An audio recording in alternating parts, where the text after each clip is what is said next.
in all of that, we all have to realize, like, when we're dealing with fear in relationships, it deals specifically with what you said. It deals with the relationship with ourselves. Because the relationship with ourselves and the atmospheric temperature of that relationship with ourselves plays itself out in our relationships with family, relationship with our father, with our mother, with siblings, relationship with schoolmates that evolves into college and all of this, into our workplace and down to our children.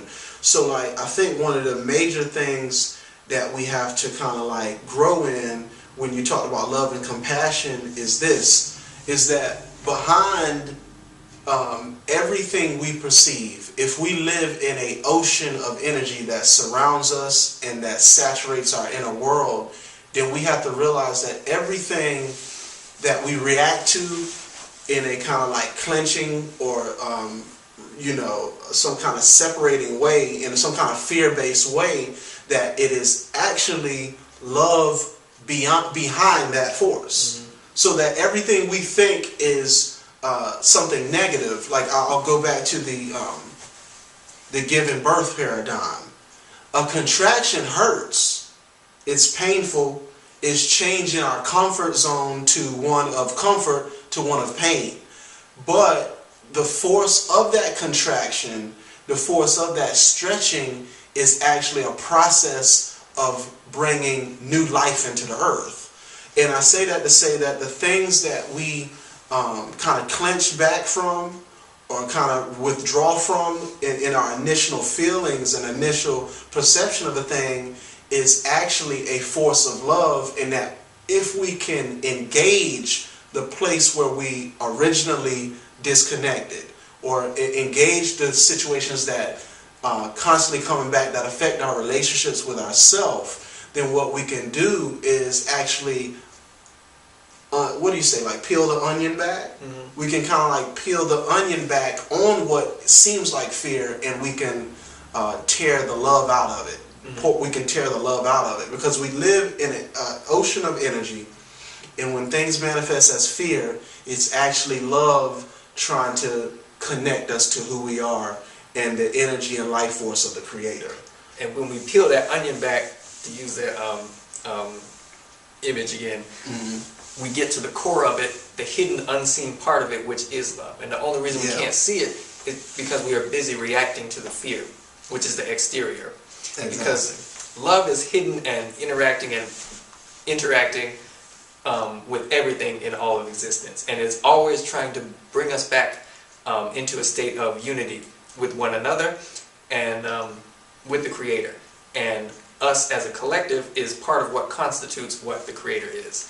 So love is the thing that we have to cultivate and then express that love towards ourselves and towards others. But we have to start with all the stuff that we are afraid of in us first, because as long as we are afraid about certain things that we may feel in us, we cannot correctly or fully or properly express that love to others.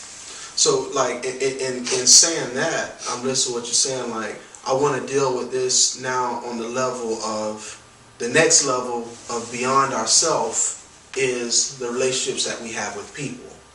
Because if we are in an interconnected system of the Creator always trying to reveal the connections, then that means that our relationships and our interactions with people are always consistently seeking as a like vibratory energy to reveal the connections between us. Now, like I think the reason I want to bring that up is because someone watching this may say, well, what about how I grew up with this abuse? You know what I mean? Or what about when my mom wasn't there? Or what about when my dad wasn't there? Or what about that girl I loved who didn't love me back? Or what about that guy I loved who didn't love me back? Or what about all of this kind of crap? You know what I mean? Mm-hmm. So putting that out there, let's build on that, man. What does your gut kind of feel with that? If someone to ask you, well, what about all of these loveless situations that I've been in? How does that relate to love being an energy field behind what I call my nightmare? Mm-hmm. it always relates, because the thing we feel lack of is what the universe is telling us we have to become, so that we can be that in the earth where there wasn't that in our relationship with whoever it was. Yeah. So if we were abused, if we were treated some kind of negative way, that then becomes, if we choose to use it this way, and I know it's very difficult to do that on your own, and it's unlikely that someone would be able to bring themselves up out of all that negativity on their own. But that becomes the fuel that we use to become the thing that was lacking in the earth previously. Right. And definitely, man, I want to build on that for a little bit, because the reason I bring this up is because these are definite spiritual exams that we all take in ourselves when we begin to take on this journey. Because you always have to reconcile why this or why that when it made me feel this or that way. And like, to build on what you said, is that I think that the first thing we have to recognize is this, that when we initially come into the earth, our perception of the world around us is totally subjective and not connected to what reality is. So we perceive everything opposite of love. You feel what I'm saying? Mm-hmm. So what I'm saying is this, in repairing the relationship with the Creator, which is the relationship with ourself, we have to learn how to feel and sense how things are manifesting, as far as how we feel about ourselves and how we feel about life, how do we perceive life. And a lot of times the best way to do that is to observe and let yourself feel the flow of your relationships with people, because they will always, if we're taking the time to engage in spiritual practice, will reveal how we are either blocking the connection of love by focusing on the wrong aspects, and it's usually some kind of really exterior aspect, or what things we need to nurture. So when we have relationships that seem not to go right, even from birth, because we'll start at those because you can't control those, then what they are revealing is the type of disconnections that we need to make connections in those spots, the type of disconnections that we need to overcome. And if they're repeatedly coming, they're coming as an act of mercy to reveal to us repetitively, as a reminder, what areas that is our responsibility to correct in the universe as a pathway for other people. Because love is not about just being received. Love is about being received to create a channel in yourself to give back to others. Because love is a reception, giving energy all at one time. So when we experience what we call negatives or hurt and pain, it's only to reveal the blockages in the places inside of ourselves where we have to change the things that we are focused or stuck on, and change them so that those can become open rivers of life, rather than dammed up and blocked up water that gets stagnant in us. You know.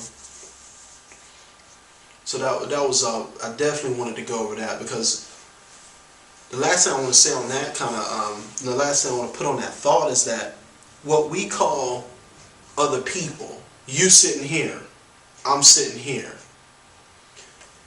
you are just a manifestation of another aspect of myself, and I'm just another aspect of yourself manifest. And if you take the flesh off of us, we're all a part of one. Both of us sitting here are a part of the same stream of life.